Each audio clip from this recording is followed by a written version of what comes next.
Baik, assalamualaikum warahmatullahi wabarakatuh.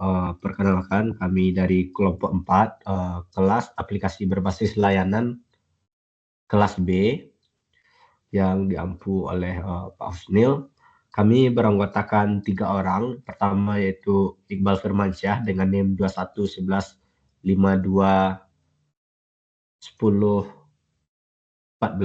Kemudian yang kedua itu Muhammad Reski Ramadan dengan NIM 2111522027, dan saya sendiri Fadli Dayat dengan NIM 2211522010. Nah, selanjutnya terkait tugas besar kami.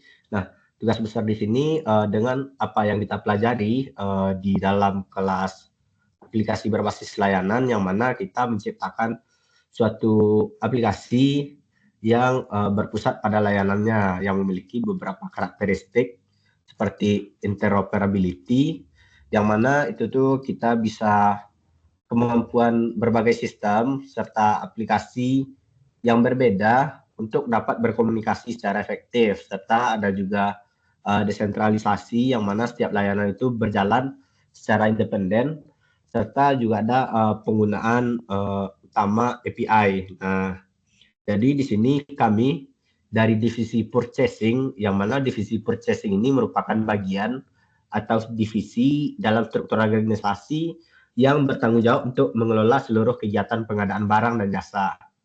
Nah, divisi ini berperan sebagai penghubung utama antara toko dengan pemasok untuk memastikan ketersediaan barang yang sesuai dengan kebutuhan operasional serta permintaan pelanggan. Jadi kami berperan sebagai divisi yang menyediakan kebutuhan bagi perusahaan. Nah, dalam hal ini kami membuat sebuah aplikasi yang service oriented. Nah, kemudian selanjutnya untuk fungsionalitas yang kami buat akan dilanjutkan untuk dijelaskan oleh Bang Reski. Kepada Bang Reski dipersilakan.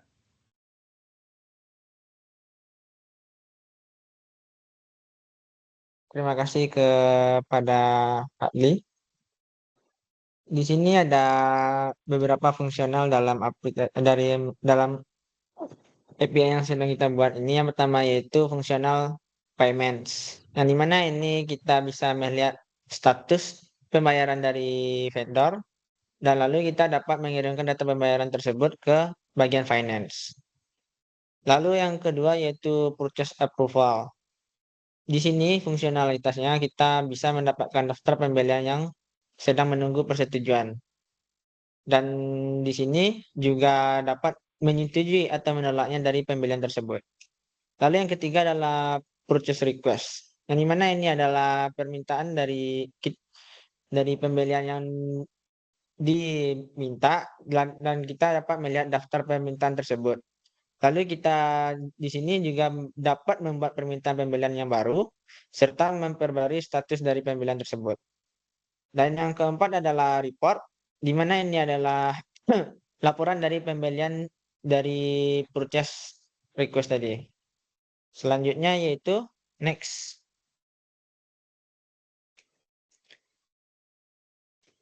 Ada bagian sales, di mana ini kita membutuhkan data dari bagian sales, yang dimana yang fungsinya untuk melacak kebutuhan barang dari tim penjualan serta memastikan stok untuk tersedianya yang mendukung aktivitas penjualan.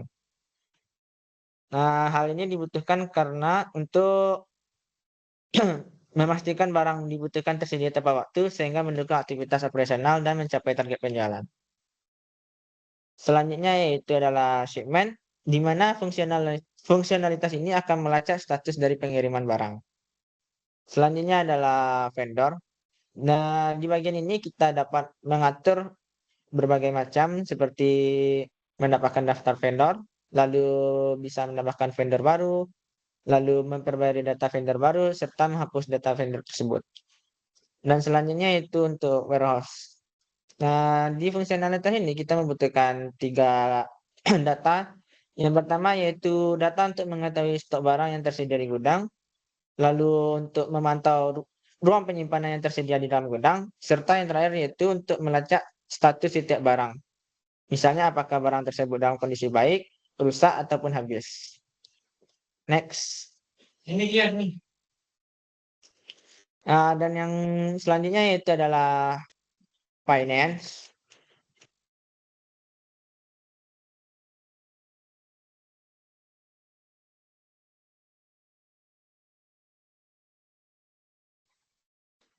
Untuk bagian finance, kita memerlukan data anggaran dan status pembayaran. Apa gunanya itu? Yaitu untuk memastikan apakah pengelolaan alokasi dana ini dapat dipastikan serta bahwa pengeluaran sesuai dengan rencana anggaran. Lalu untuk status pembayaran itu, untuk memantau pembayaran tadi yang kepada vendor serta termasuk selesai ataunya masih tertunda dari pembayaran tersebut. Dan terakhir yaitu inventory,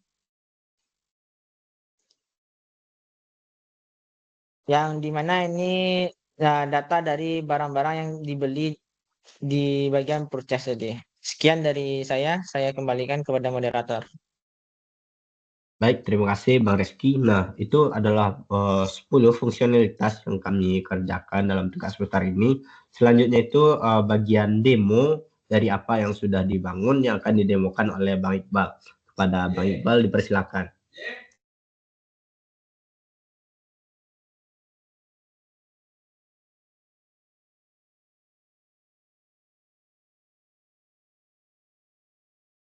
Baiklah, terima kasih moderator. Selanjutnya saya akan menjelaskan mengenai demo program yang sudah kami buat.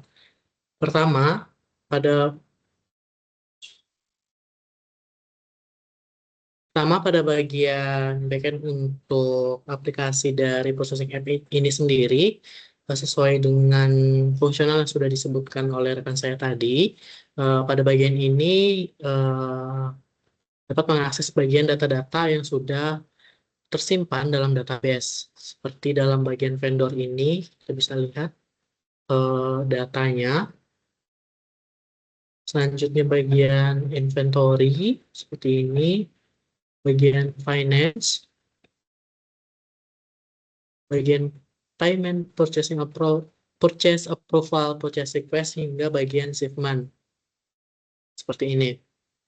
Selanjutnya, untuk fungsional dari spesifikasi API-nya menggunakan Open API, di mana di sini bisa dilihat berbagai macam fungsi yang bisa digunakan nantinya, dan ada juga skema sesuai dengan output dari masing-masing fungsi tersebut.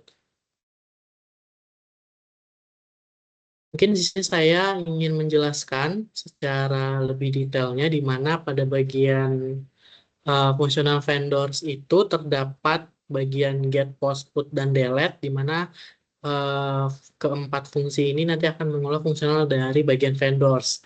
Selanjutnya pada bagian purchase request, di sini untuk mendapatkan semua request, menambahkan request baru, dan mendapatkan request berdasarkan ID, serta mengupdate requestnya, dan menghapus. Selanjutnya untuk purchase approval, di sini untuk membuat persetujuan dari request yang sudah diajukan sebelumnya, dan ini untuk mendapatkan semua request dari masing-masing ID-nya. Selanjutnya ada quality checks untuk bagian warehouse nantinya, dan inventory untuk mendapatkan data dari inventory. Ada bagian untuk update untuk mendapatkan dari item statusnya, ada bagian payment untuk pembayaran, dan ada bagian payment juga untuk mengirimkan data pembayaran ke divisi finance. Selanjutnya ada vendor payments, di sini untuk melakukan proses pembayaran kepada vendor. Selanjutnya ada pengiriman, untuk melacak pengiriman. Ada purchase reports, di mana di sini untuk mengenerate laporan dari purchase-nya itu sendiri. Selanjutnya untuk divisi finance itu untuk mengambil data budget dari divisi finance. Selanjutnya untuk mendapatkan data finance untuk payment statusnya. Selanjutnya pada divisi sales, bagian sales itu untuk item request dari sales, dan untuk bagian divisi warehouse itu ada inventory, ada storage capacity untuk mendapatkan data storage-nya, dan item status pada warehouse itu sendiri. Selanjutnya untuk bagian schemas ini merupakan dari contoh output yang akan didapatkan nanti. Misalkan dalam vendor ini ada ID-nya example-nya 1, namanya itu ABC supplies, dan konteks serta phone number-nya. Baiklah, untuk demonya kita bisa cobakan untuk bagian vendor, di mana bagian vendor ini untuk mendapatkan semua data vendor sesuai dengan fungsinya. Di sini ada responnya itu dari 200 untuk mendapatkan responder dan 500 untuk server errornya. Kita coba untuk mengeksekusikan dari API ini, di mana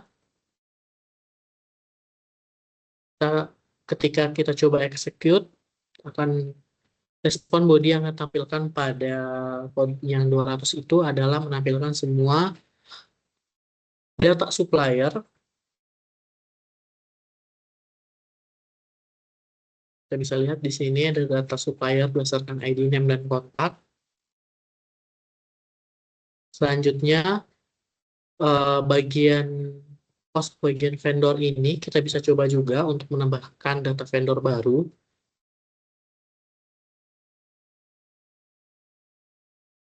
Nah, di sini kita bisa menambahkan, kita coba menambahkan suppliers 2, mungkin ABC 2.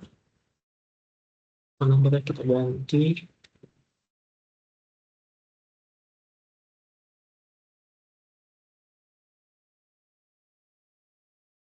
Nah, di sini bisa kita lihat untuk respon bodinya itu ketika menambahkan data vendor yang baru itu menambahkan message vendor added successfully, dan ID yang ditambahkan yang baru itu ID-nya 22, dan untuk respon yang suksesnya itu bisa dilihat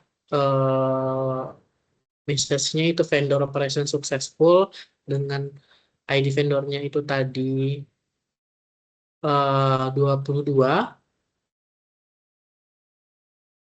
Selanjutnya untuk update vendor ini berdasarkan ID yang kita inginkan. Misal kita coba ID 22 tadi, untuk update-nya name-nya bisa supplies update, kontaknya seperti ini, name kontak, dan nomor teleponnya seperti ini. Coba eksekusi. Nah, untuk respon dari servernya itu, untuk respon body-nya dari update vendor details itu adalah vendor update successfully dengan example values-nya seperti ini. Message vendor operation successfully dengan vendor ID 1, name-nya ABC suppliers, dan ABC suppliers. Selanjutnya, untuk bagian delete data vendor, juga berdasarkan ID, kita coba dengan ID 22. Nah, kalau berhasil, maka server responnya dan respon body-nya itu menampilkan message vendor delete successfully, dan data pada ID 22 itu bakalan terhapus.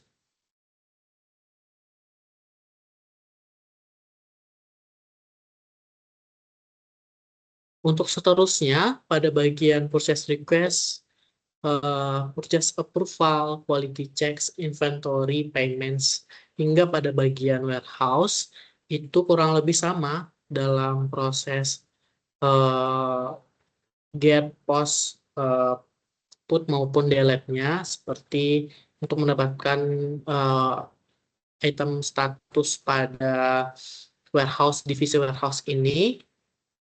Kita bisa lihat di sini contohnya example value ketika respon bodinya itu nanti berdasarkan statusnya available. Kita mungkin bisa coba.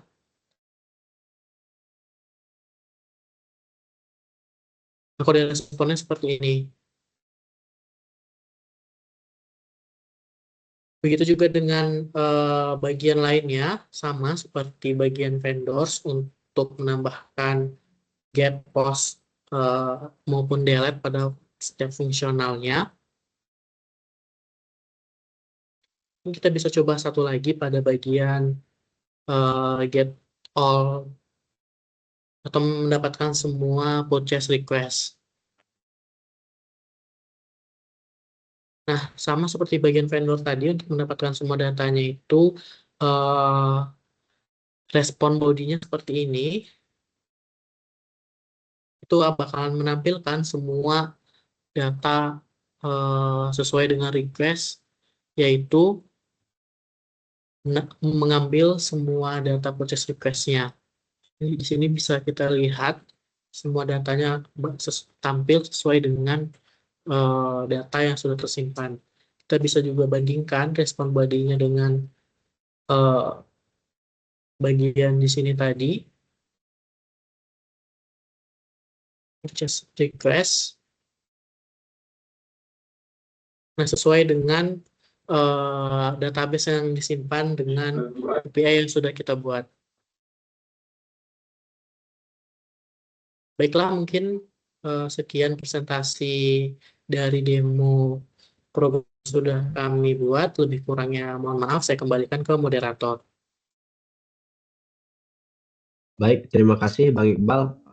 Mungkin sudah disampaikan demo dengan sangat lengkap oleh Bang Iqbal. Mungkin presentasi dari kami kelompok 4, aplikasi berbasis layanan kelas B. Maaf, kelas cuman ada satu kelas. Cuman sekian saja. Mohon maaf apabila seandainya ada kesalahan kata atau kata yang tidak pada tempatnya. Kami tutup lagi. Assalamualaikum warahmatullahi wabarakatuh.